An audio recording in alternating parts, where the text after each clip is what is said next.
अतीक अशरफ की मौत के बाद खुले मन से सीएम योगी ने लगाई दहाड़। बाबा ने गुंडे माफियाओं को अपने कड़े तेवर से ललकारा। अतीक कांड के बाद से अपराधियों की बन गई घिग्गी। कभी चलाते थे अपराध का साम्राज्य, आज बन गए भीगी बिल्ली। योगी आदित्यनाथ ने बातों ही बातों में बता दिया कि अब अगला नंबर किसका है। जेल में बैठे मुख्तार के माथे से टपकने लगा पसीना। पहले बुलडोजर चलाकर मंसूबों के साथ साथ गुंडे माफियाओं की रीढ़ तोड़ी और अब एनकाउंटर से सीधा ऊपर का टिकट कट रहा है। औरों का तो पता नहीं भाई साहब, यूपी में तो आजकल यही चल रहा है। अतीक अहमद कांड के बाद पहली बार भरी सभा में खुले मंच से सीएम योगी आदित्यनाथ ने बयान दिया। वो बयान आपको सुनाए उससे पहले ये जान लीजिए कि जिस अतीक अहमद के खौफ को, जिस माफिया डॉन के आतंक का खात्मा योगी सरकार ने किया, उसको पिछली सारी सरकारों ने ही पाल पोस कर बड़ा किया था। लेकिन महाराज जी ने उत्तर प्रदेश को भयमुक्त, अपराध मुक्त करने का जो संकल्प सत्ता में आने से पहले ही ले लिया था, उसे पूरा करने के लिए बुलडोजर प्लस एनकाउंटर की नीति पर चलना ही पड़ा। बहरहाल अतीक अहमद और अशरफ हत्याकांड के बाद पहली बार उत्तर प्रदेश के मुख्यमंत्री योगी आदित्यनाथ ने कानून व्यवस्था को लेकर बड़ा दावा किया है।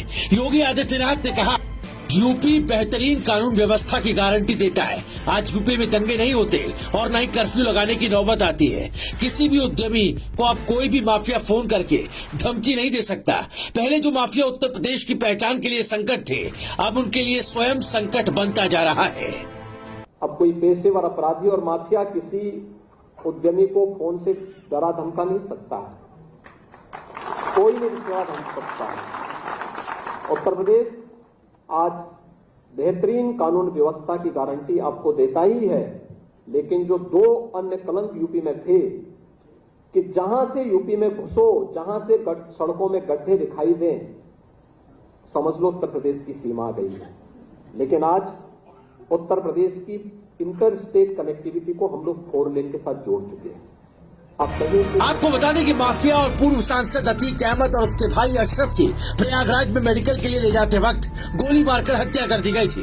इसके बाद से विपक्षी दलों ने योगी सरकार की कानून व्यवस्था पर आक्रामकता के साथ सवाल उठाए थे।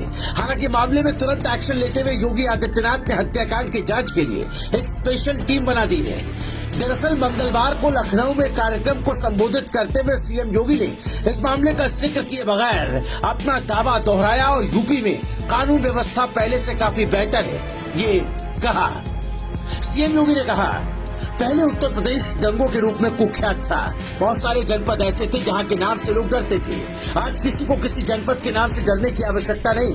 जो पहले उत्तर प्रदेश की पहचान के लिए संकट थे, आज आप देख रहे होंगे कि उनके लिए स्वयं संकट बनता जा रहा है। पहले यूपी में हर दूसरे दिन दंगा होता था।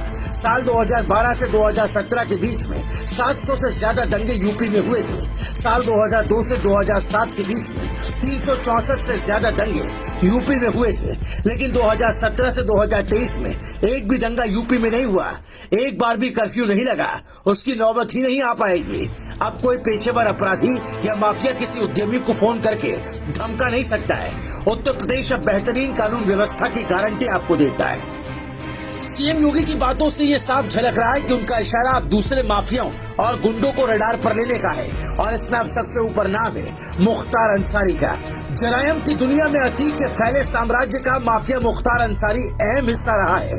15 अप्रैल को कृष्णानंद राय की हत्या और विश्व हिंदू परिषद के कोषाध्यक्ष नंदू रूंगटा का अपहरण कांड समेत कई मामलों में लगे गैंगस्टर एक्ट का फैसला आना था, जो जज की अनुपस्थिति के कारण टल गया। अब इसकी अगली डेट 29 अप्रैल तय की गई है। मुख्तार अंसारी पर शासन की भ्रुकुटी तो पहले से तनी हुई है। इसके धुर विरोधी और लंबे समय तक सेंट्रल जेल में बंद बाहुबली ब्रजेश सिंह इस समय जमानत मिलने के बाद खुली हवा में सांस ले रहा है।